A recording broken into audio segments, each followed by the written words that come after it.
Hello, everybody. Thank you for joining me. If you're buying onions in Waitrose these days, you have a choice. You can either buy the traditional onion or you can buy what they're calling a sunion. This is an onion that is guaranteed not to make you cry when you cut it.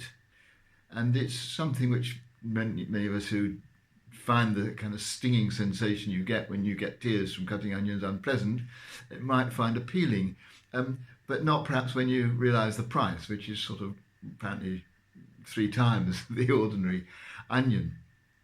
These are not genetically modified.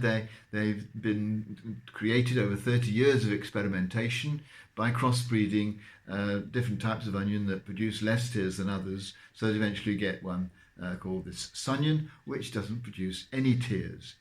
And the news item made me think about tears because they are a really important and valuable part of the human psyche. There can be all sorts of reasons for crying.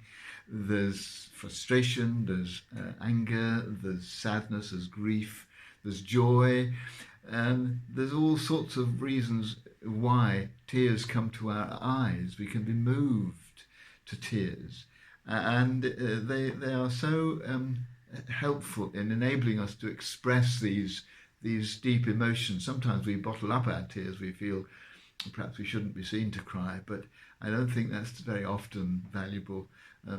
Most of us respond very warmly to someone who's shedding tears, whatever the reason.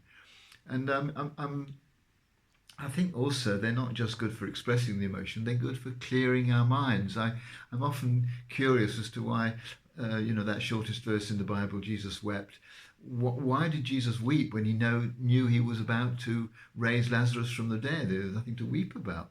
Well, maybe he didn't know he was going to raise Lazarus from the dead. Maybe he wept, and it was in the crying with the grief of seeing Lazarus there in the grave that enabled him to know what he could do. It cleared his mind, maybe, just hypothesis, but it certainly is something that we do find when we cry, that it makes us feel better generally very often afterwards, but sometimes it helps us to see things more clearly, helps us to know what we should be doing, or we should understand more clearly how to respond to a situation.